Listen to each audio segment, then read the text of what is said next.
やっぱりアメリカの大学教員に聞くっていうのが一番いいと思うんです。この動画ってめちゃくちゃ貴重だと思ってます。まず最初っていうのはどういうふうに学費免除修士課程に行ったのか、どういうふうに学費免除博士課程に行ったのかっていう話から、大学院ということを考えた時にどういうふうに指導教官を選ぶのかで、最後これめちゃくちゃ貴重です。ほとんどどこでも聞くことないと思います。どういうふうに大学教員のポジションを取ったのかっていうのをインタビューで聞いたんで、ぜひご覧ください。Question from 3 students. So I'm just going to, kind of give you that because I think that's what I think a lot of people want to know. So many want to go to PhD program. And question is, like, what are your suggestions? Like, what students should do to get accepted to PhD program? Because that's really number one questions that at least, I want you to answer today, based on your experience. Are we assuming they don't have a master's? Or maybe now you're doing masters. Okay. Then sort of, like, or before going to master's program, but once get accepted to master's program, sort of, what do you think we as a student should do? I think what helped me was having research experience, and I don't know what it's like in Japan or wherever you are right now, but what I've come to notice is that here in the US, if you're doing the 1-year master's program, it does not give you the chance to learn research. You do not learn how to do research if you do the 1-year master's program. If you do the 2-year master's program, then you get to work on a thesis, then good. So I think that as a master's, if you have the intention to go to a PhD program, you get a good start if you have some research experience. In fact, in Brazil, there's a really nice research culture in the university. So undergraduate students, they are encouraged to do research. When I got to the US to do my master's, I had already run 2 studies on my own. So when I got here, I knew more than the PhD student that I was working with in terms of like how to design a study, how to collect data, how do you process data, because I had that experience. So it became a matter of learning the other things that a PhD student has to do and know. In our case, since English is not our first language, that means learning how to write in English. So if you already have the research experience, you can spend your time mastering the other skills that you need, if that makes sense. So writing is a big thing for us, and also communicating, because we'll be presenting. I think my first year, this is not normal for master's student, but my first year as a master's hero, I actually had a NASPA presentation, oral presentation at NASPA. Very scary. My English was not good. So yeah, I don't know if that answers the question. I can try to think of more practical things if you want. No, I mean, it does. I mean, this is also kind of what I suggest. I mean, if you don't have a strong research components, then like question is what can you really offer to the, supervisor or to the program? So I think the number one thing is really research. Then like you said, like being able to write in English, that's also important for us. And yeah, 100%. And I think in addition to the experience, if you can get some products out of it. So when I applied for the master's program, I had a ton of conference presentations on my CV. I had, internal grants that I got as a student, which then shows the mentor, she understands the research process. I don't have to teach her as much about the research process because she already has some background, if that makes sense. Yeah, no, it totally does. Yeah, no, thank you. All right, who's gonna go next? I think, as far as I know, I think that's 4 or 5 of you guys are going to ask the question, so I decided to ask for you guys, okay? Good question. And Hero, if I talk too much, please stop me, because I love talking about my PhD experience at Auburn with Dr. Miller. If that's the professor you're interested in working with, he is the best mentor I've ever had. Mentor I've ever had. I know a lot of students, graduate students, who did not have a good experience in their PhD program, because doing a PhD is challenging in itself, and it's more challenging for us international students because we have additional challenges. Language is a big one. So working with Dr. Miller really made my life easier. One, he's a really good researcher. He's well known for the quality of his research, which is important to me. I wanted to do research that's meaningful and that's impactful. He is very organized. So to give you a practical example, every week he blocks some time off of his calendar to meet with the student. So I used to meet with him every Monday.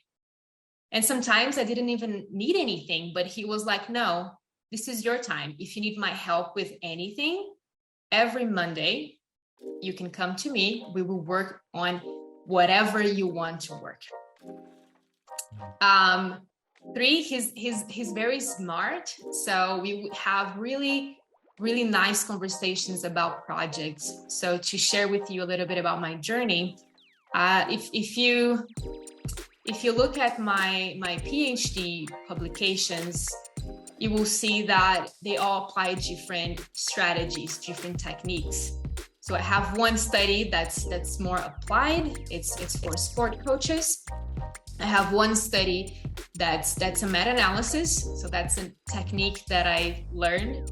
I have another one that's more experimental. And I have another one that's with EEG, which is the technique that he works with. So working with Dr. Miller allowed me to learn how to do behavior research.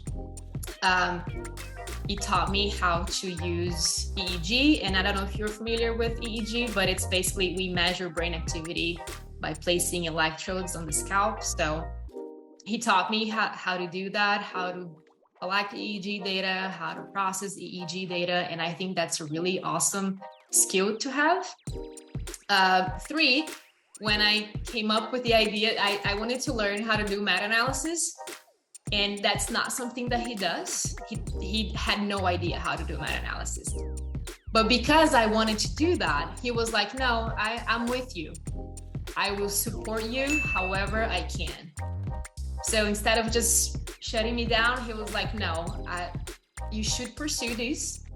I will help you however I can. And we ended up publishing that study in a really good journal. I think the impact factor is 20. And it was my first meta-analysis. So working with Dr. Miller was really amazing. The lab, the facilities are really good. Now, something to keep in mind, because I also think it's important to talk about the challenges. Financially speaking, I don't think the salary at Auburn for PhD students is a good salary. I think we should pay students more. So I don't actually get financial help from my parents. One, because of the currency. So the Brazilian currency right now is terrible. So there's not much we can do. And 2, my parents, they just don't have the financial means to help me. So I struggled a little bit in that regard, because, the payment at Auburn is not very good. But the city is great. I love the department. I made a lot of friends. The department there has a policy that we call it the open door policy, and that's reflected in the building. So all labs we have 3 floors. The kinesiology building has 3 floors. All labs are connected. So there's a door that you can open, it gets you to the next lab. So it facilitates collaboration. among students, if that makes sense. And I'm happy to answer more specific questions that you have about what's like to work with Dr. Miller, but I have nothing to complain. It was amazing. 5 years. I have nothing to complain. And if you have more questions, I'll share my email here if that's okay. So if you talk to him, you'll see he's a super nice person. He's so laid back. But if you have more specific questions or questions that come up after you talk to him, just send me an email. We can schedule a Zoom meeting and we can talk more about it. Yeah, thank you so much. So who's gonna go next? Go ahead. Nice to meet you. Hi. My career goal is to be a professor, specializing in sports psychology, and I am looking for a PhD program in the US. So, what did you work hard to get your position when you are a doctoral student? So let me see if I understand the question. You're asking like the things that helped me get this job that I have now? Yeah. So, I would like to be a professor after graduation. So I'd like to know what should I do to get a professor position. Yeah, so I guess if you could speak a little bit about like, how you got like a faculty position, because I think, so why, to get accepted to PhD program, I think you already gave us, good sense of like what we really should do. So if you could speak a little bit about like, sort of maybe the strategies, like what you did to get like a faculty position, that would be good too. Okay, sounds good. I guess that will depend on whether like where you want to work. So I knew that I wanted to stay in the US. Okay, so that's going to your strategies are going to change depending on where you want to work. In the US, I feel like the first thing you need to decide is whether you want to teach more, do more research, or if you want a combination of both. That's the first decision that you need to make. So for me, I really love teaching. It's the reason why I decided to stay in academia. But then I realized that I'm also really good at doing research. So I wanted a combination of both. Does that make sense? I hope so. So in the US, we have what we call teaching-oriented institutions. Those are institutions that are focused on teaching more. And we have research-oriented institutions. And in that category, there are subcategories under what we call research intensive institutions. So there are research that are R1, and this is when you have a high level of research activity. For example, Auburn University, the university that I graduated with my PhD, is an R1 institution. The institution that I work at is an R2 institution. And what that means is there is a research expectation. So I need to do research, but I also need to be a good teacher. So it's exactly what I wanted. So it fits my career goals. Why am I starting with that? Well, if you want to go to an R1 institution, then you need a postdoc. You need to find some sort of postdoc after your PhD. I do not have a postdoc.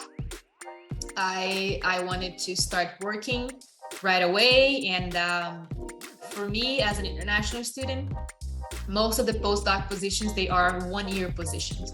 So I didn't want to move to a different state or, to a different country just for a year. So for me, it was not worth it based on like my personal goals. So that's why the R2 was a better fit for me.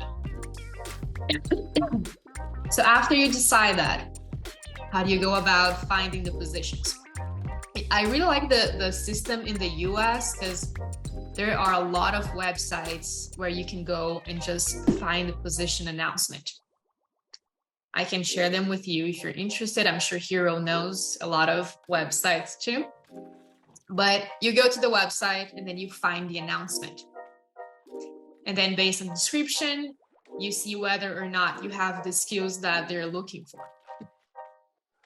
So you do that screening, you find some positions you want to apply. And usually here in the US, these are the things that you need. You need a CV with your accomplishments, and you need to make sure that you describe your teaching accomplishments, the classes you've taught, student evaluation, things like that, training in teaching. Research, that's basically research output. So your research publications, conference presentations, if you have any grants, mentoring students also falls under research. And then service to the profession. For example, if you are a reviewer for a journal, that counts under service. So you need a CV. You also need a teaching philosophy. Regardless of whether you're applying to R1 or R2 or teaching institution, you need a teaching philosophy. So you need to reflect on what teaching means to you and then write about it. 3, you need a research statement.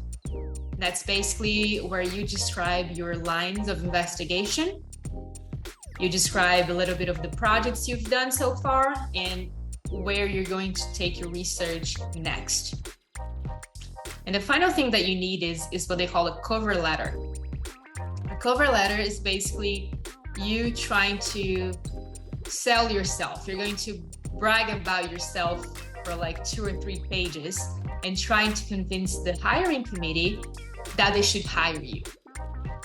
So these are the documents that you need. Sometimes they will ask for more, like student evaluation. They will ask for samples of scholarship, like the publications that you have. You're going to have to share those publications with them. But that's the application packet. I don't know if you want to talk about like if you go to the next phase is phone interviews or Zoom interviews. I did a lot of Zoom interviews, and there are a couple of things you can do to prepare for those interviews, especially like English is not my first language, so I need some preparation. I need to at least have an idea of what's going to be asked of me so I can think about my answers.